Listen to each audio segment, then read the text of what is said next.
Hi, I'm Rita Wilkins, also known as the Downsizing Designer. So tonight I'm going to talk to you about just a regular problem that we all have, and I have a couple of solutions. So one is called the 15-minute clutter-busting routine that can help you minimize visible clutter. So a cluttered home is overwhelming, and it's both physically and mentally exhausting.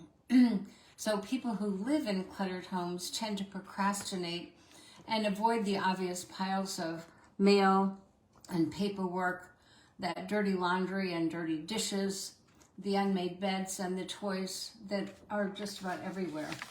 And so it's because it's just easier to ignore the things rather than pick them up. And it creates a lot of undue stress and frustration in the household with relationships and just inside of you. So if you're always looking for your glasses, your phone, your remote, don't give up. So I have a 15-minute clutter busting routine that will help you minimize that visible clutter. That when you do it daily, and not a lot of effort, it will help you live a simpler, clutter-free life in no time at all. And this has been tested, not just by me, but by many others, because you're really just discovering what your clutter hotspots are. And because the simple 15-minute routine it's short, it's effective, it's more likely that you'll make it a habit, one that's as common as brushing your teeth every morning. So, and what's really interesting is that when your spouse and your kids see that you're doing this routine daily, it is possible, maybe even likely, that they'll follow suit and establish their own clutter-busting routines, because they'll begin to experience the benefits of that neat and clean, organized home, that home for everything, meaning a place for everything, so that you know exactly where things are, where you can find it, and also where you'll put it away when you're done with it. So this might sound impossible, but when you commit to trying these 15-minute clutter-busting routines for 30 days, I think you're going to start seeing what I mean. And hopefully if you do it, you'll get back to me and let me know how it goes. So here's how it works. So number one, make a list of your most common dumping grounds for clutter. This is called the dumping ground. So number one is dumping ground. So that could be your kitchen counter, the bathroom vanity, your desk, your car.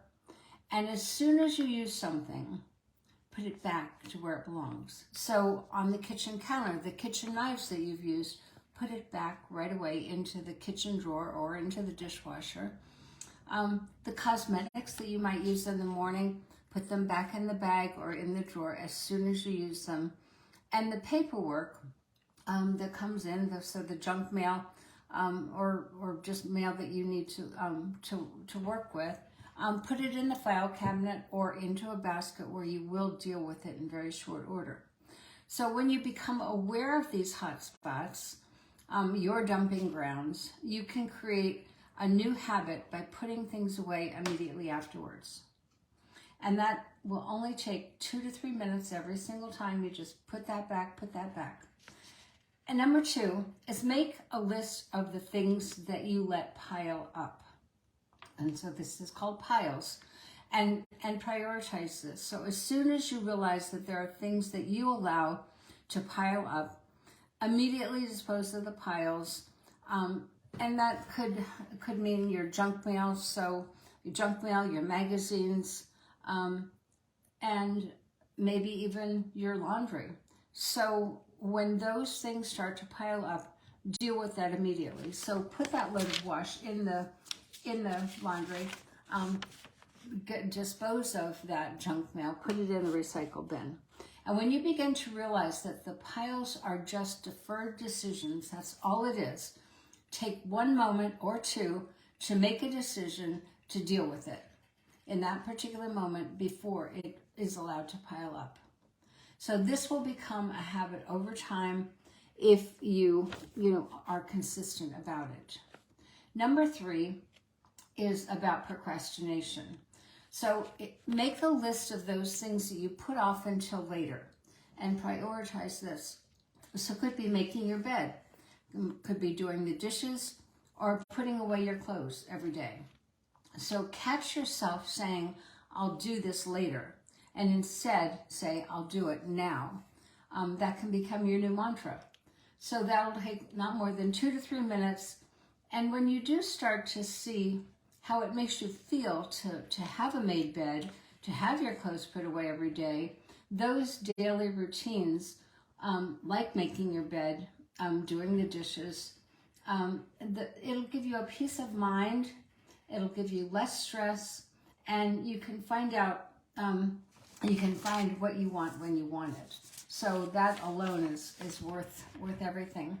And then the 4th thing is, it's the things you can't find. So make a list of what you can never find and prioritize this. We all say that I can never find my phone, I can never find the remote, I can never find my glasses or the car keys or tools. So the list of can't finds, when you become aware that this is a daily problem, like where did I put that phone? Where did I put my glasses? It's time to find a home for each of those items so that you can establish a routine or a habit of putting them back each time you use them without fail. So when you realize how much time, energy, and frustration this saves you, you'll get excited to know exactly where you put them so you can either find them or someone else in your family can. So finding that tool or finding the remote, pretty important things in a family. So if you notice, each one of these hacks or simple routines only takes 3 to 5 minutes each. So you're really talking about 15 minutes a day. You'll save hours of stress, hours of upset, and that's priceless. So if you want this PDF of the 15-minute clutter-busting tips, email me at ritawilkins@ritawilkins.com, and in the subject line put clutter-busting tips, and we'll send that out to you within the next day or 2. I hope this helps. I do hope you try it for 30 days, and let's see if that helps you develop a more clutter-free home. Thanks. Have a good night.